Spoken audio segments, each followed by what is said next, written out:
Well, springs are off. Wish I could have videoed that. Showed you how much fun it was. Well, let me tell you a story. So I was watching Humble Haymaker's channel yesterday, and he did a really good video on the brick house rule, and it refers to pricing your hay and price breaks and wealth inequality between customers and farmers. But anyways, I think all of us that have dealt with hay and a lot of customers have dealt with the same situation. And I had my own version of the brick house rule, and it's a different rule, but it is called friends pay full price. Now, so the first time, I remember the first time I was selling hay, it was in my early 20s.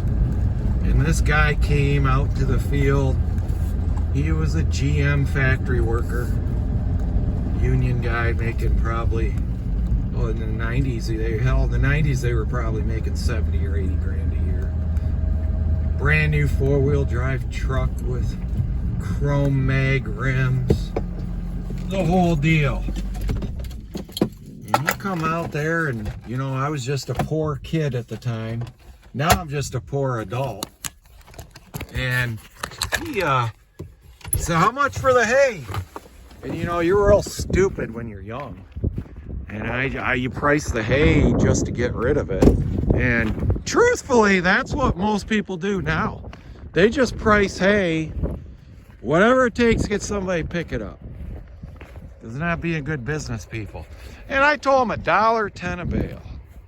And he goes, I think I said $1.25 a bale, if I remember the story right. And I remember the guy saying, well, I don't want to pay no $1.25 bale. So then I said, okay, $1.10. And he said, okay, bring it on over. And I was like, oh, wait a minute. I wasn't planning on delivering it. And he goes, well, yeah. He goes, I don't want it then. And it was all stacked on the hay wagon, and I had no place to take it. I was begging people to get rid of it.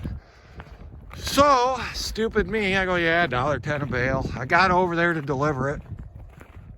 He goes, well, you're going to stack it, right? I go, well, I wasn't planning on it. I don't got any help with me. Well, and I'm not going to take it if you don't. And so I had to stack it. And, of course, it was one of those deals you couldn't get into the barn. You had to walk through a stupid little human door and 30 feet down the barn aisle and make a left-hand turn and put it in a stall, and and that, years later, I realized how bad I was taken advantage of, and just how depressing the whole situation is when you're starting out doing hay. And I think the same situation happens every day, where people just are pricing their hay to get rid of it. And nowadays, nobody even thinks of trying to take advantage of me like that. Because if they did, boy, I'd open up, I'd give them an earful. But when you're older, they don't take advantage of you. But the other thing I run into is somebody will call me for hay. And of course, they're out of hay, right? And there you go, let's see here. Oh, got a little bit of voltage going into that willow branch. Yeah, all right, well. Used willow. Eric Weedman, he says he likes willow. Keeps water longer. Anyways, so they'll call me and they'll give me a price what they've been buying it for. They go, well, my neighbor sells it to me for $275 a bale. And usually it's some dingbat calling me. And I say, well, that's production cost. That's what it costs to make a bale. And then she'll respond with, oh, but he's my friend. And I want to, if I'm in a really bad mood and they press me, I'll say, well, then you're a really horrible friend.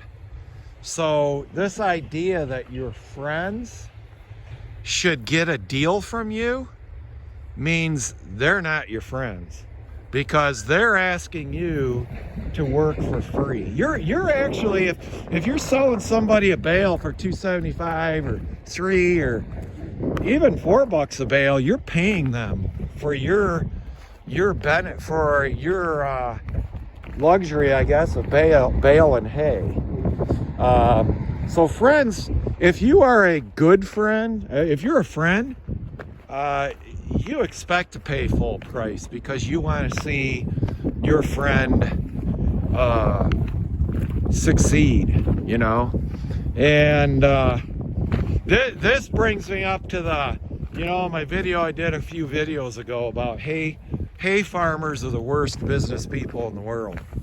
And the reason why I say a lot of people just go to the auction to buy their neighbor's hay or their neighbor's feeder cattle, because you know, that understanding, that lack of understanding that you want your farmers that you're partnering up with to make as much money, you know, as much money as you do, you know. And if you don't, then you're just disingenuous and you're not much of a friend. So yeah, that would be my rule. Friends pay full price, not a deal. And this is, you know, we're struggling to survive here now. I mean, high everything price, right?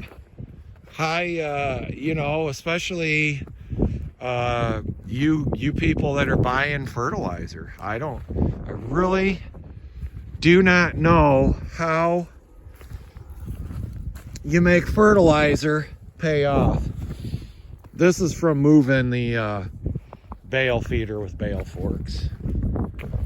Now I just use a toe strap and lift the thing up. I was getting lazy and trying to do things fast. I got some welding here to do.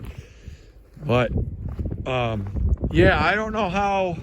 The only way I see you making fertilizer pay off in a hay-only business, a non-subsidized, small farm hay-only, where you don't have a lot of capital that will protect and shield your risk, I don't see it working. If you're a full-time farmer and you don't have that cushion, that money to cover your risk, there's no way I see how buying inputs like that pay off. And you know, because like the last several years we haven't had ideal hay yields. You put pen to paper and you go, well, okay, if I buy this fertilizer, I'm going to get X number of cuttings and yields. It's going to up my yield X percent.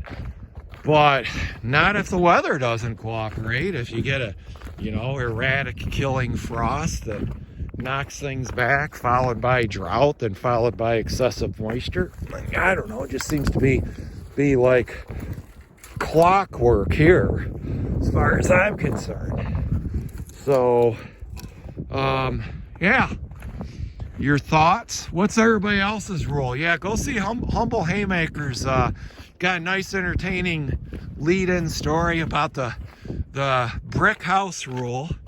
And what's everybody else's rule? I bet we could start a good string of stories.